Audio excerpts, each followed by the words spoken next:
Thank you so much, Ron, and good evening, everyone. What a pleasure it is to be here with you.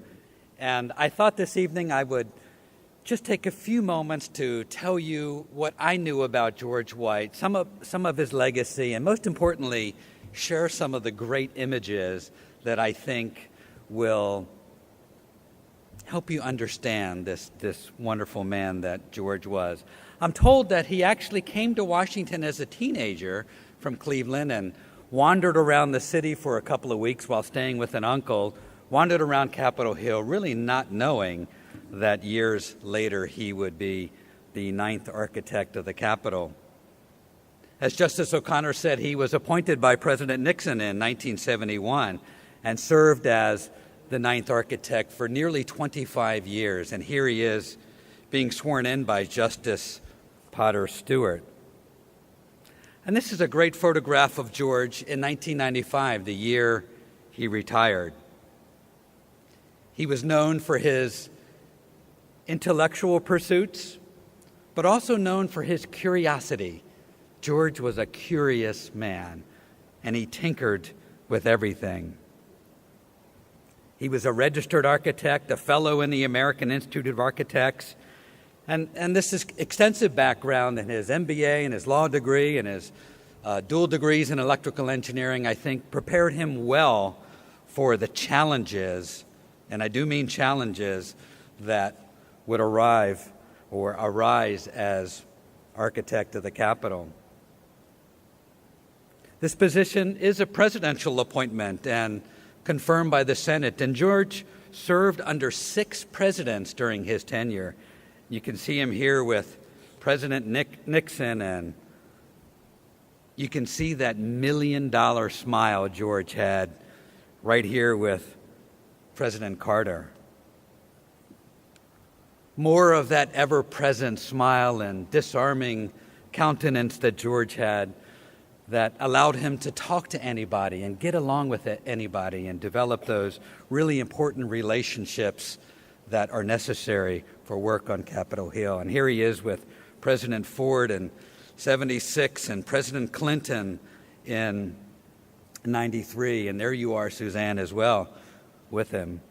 And it's this wonderful smile and this contagious spirit that I think served him so well during his 25 years.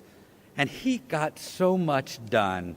Justice O'Connor mentioned the master plan that was so necessary to balance the ever-present expansion of Capitol Hill, the necessary expansion of Capitol Hill, but to balance the preservation of that. George knew he needed a master plan to guide that, and he got that done in 1981.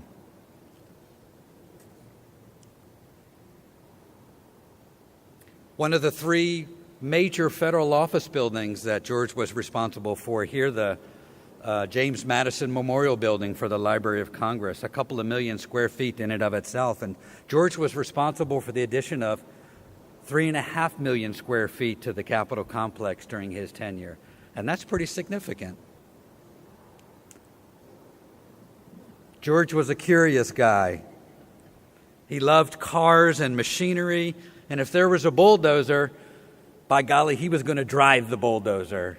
And that's what he did. And you can see George here clearing the site for the Hart Senate office building. And once he got that done, of course, it was then built.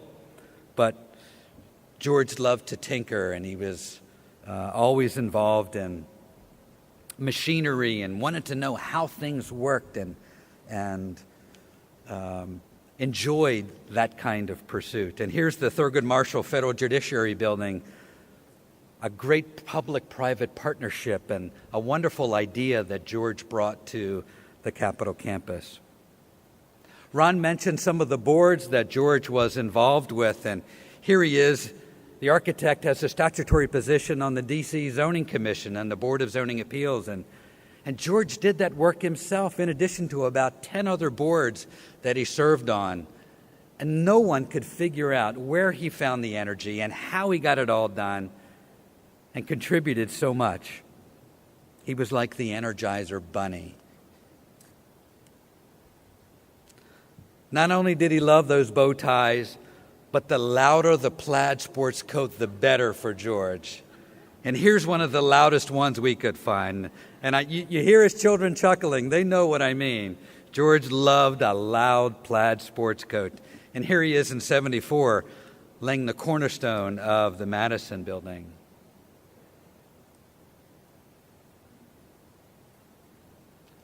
The architect is responsible for working behind the scenes to facilitate this peaceful transition of power that happens today on the west front of the Capitol.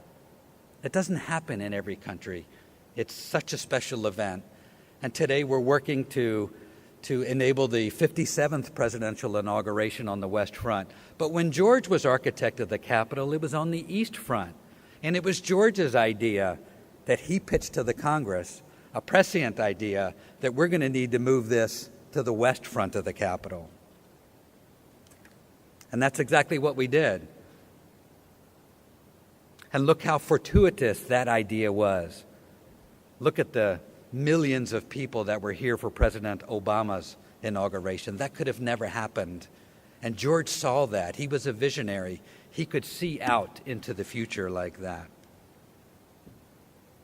If there was a bulldozer, George was going to drive it.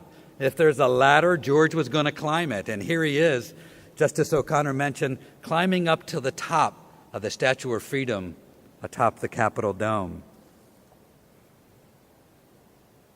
And he was responsible for restoring that beautiful Statue of Freedom.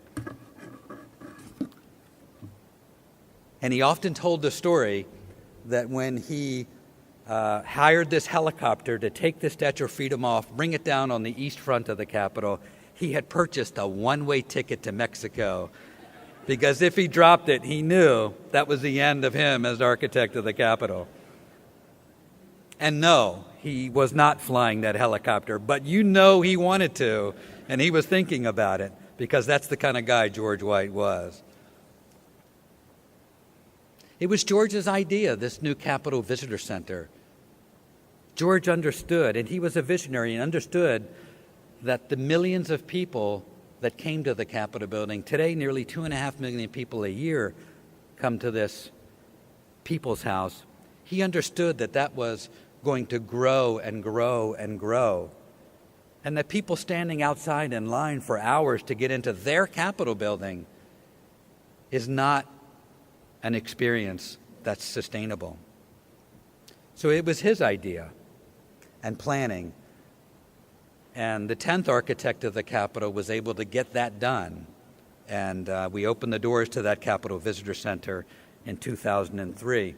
And this is my favorite photograph of all time. This is number 9, 10, and 11. We call it the Three Caballeros. But there's George, and this is my swearing in. And George was so generous to come out for my swearing in and spend the day with me, and Alan Hampman, the 10th architect of the Capitol. And George and I talked on the telephone, and he came to visit this Capitol Visitor Center, both during its construction and when it was complete, and I know how proud he was.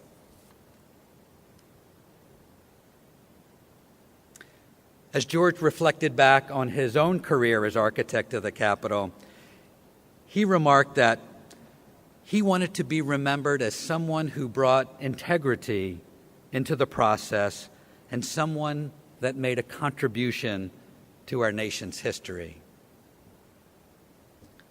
I think, ladies and gentlemen, he succeeded in that. Thank you.